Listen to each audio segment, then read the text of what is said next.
siaya. Enta pek kolosaltin panisnanemo. Aitna shkola and panas I. Aichka siya. Dear friends, on behalf of the Snuneymuxw First Nation, we welcome everyone here to Snuneymuxw territory. We honor and respect the work that you're doing on behalf of our relations from the ocean. We hold up our hands to each and every one of you for demonstrating to the world what's important to you and what you value.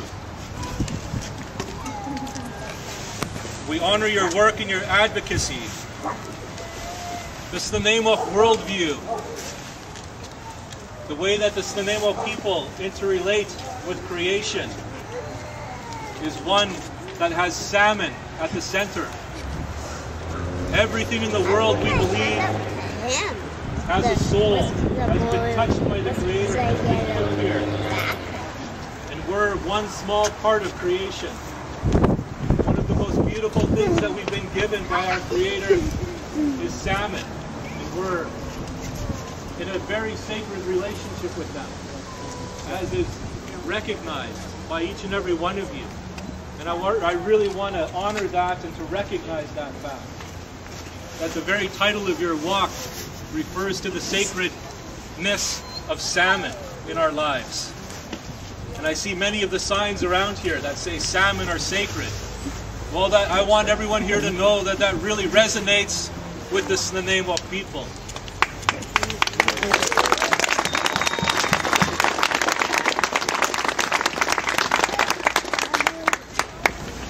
The relationship that we're in with salmon was set out by the Creator many, many, many years ago.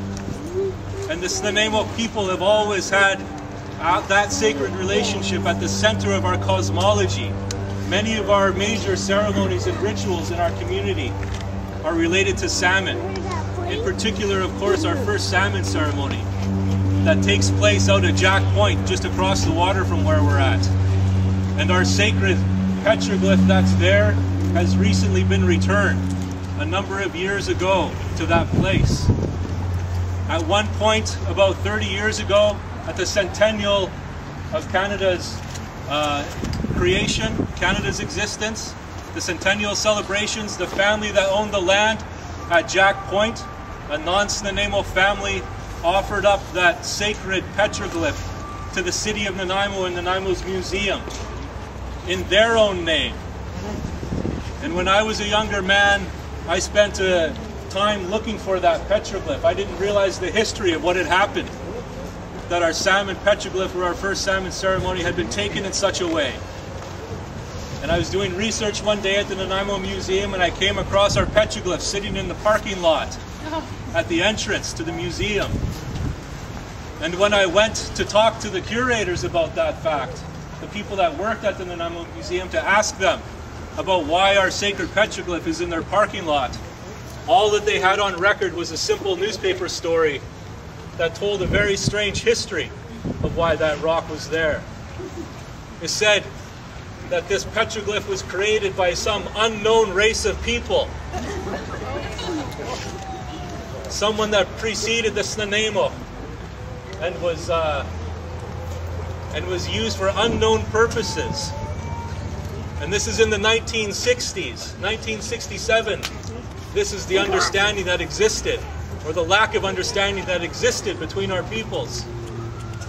Here I am standing here today, and I'm able to tell you that I was raised up by my grandmother and my grandfather to know about that petroglyph, to understand its use and how it's a keystone in our relationship with salmon as a people. That it is not some unknown race of people that are in this sacred relationship with the salmon, that it's the Snuneymuxw people. And that when my grandmother was a young woman, she took part in the last major first salmon ceremony that took place in the historical era with other people from our community. Salmon are sacred, and I honor that you recognize that. Hi,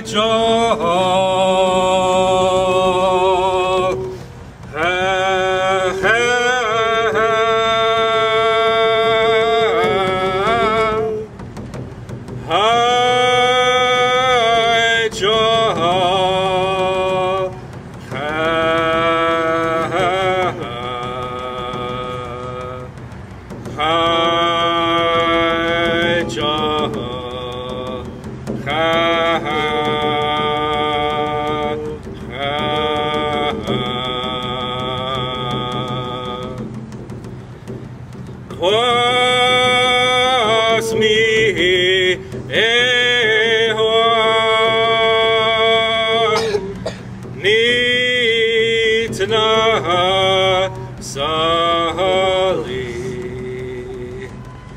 Tichach Tamach Nitna Tamach. Haichka Siam. Haichka Alexandra Morton. Thank you.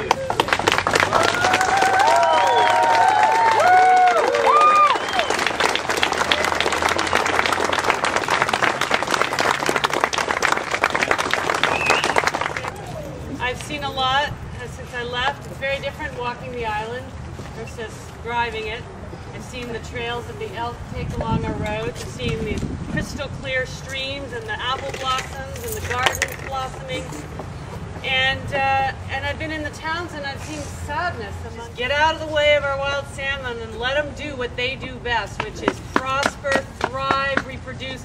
We just have to imagine our rivers full of salmon, and we can do it. They are only dying of politics. In Alaska, there's abundant wild salmon. In Western Pacific, there's abundant wild salmon. There is no reason for this nonsense. There are families that depend on the Norwegian aquaculture industry. We need to take care of them and help them through this transition. So it's up to you. If all British Columbians that want wild salmon in some way make it known to their members of parliament, their MLAs, we can make this happen, and many other things, I imagine, and thrive, because that's all we want to do is thrive in a land of abundance. And so you guys have given me a whole lot of hope. You're wonderful. We have an amazing team coming with me. Anissa Reed, who does these shirts, is one of the founders of this idea to walk down the road, and Don Stanford somewheres, and Megan Adams, and 20 people have walked all the way from Sointula with me. You guys are great.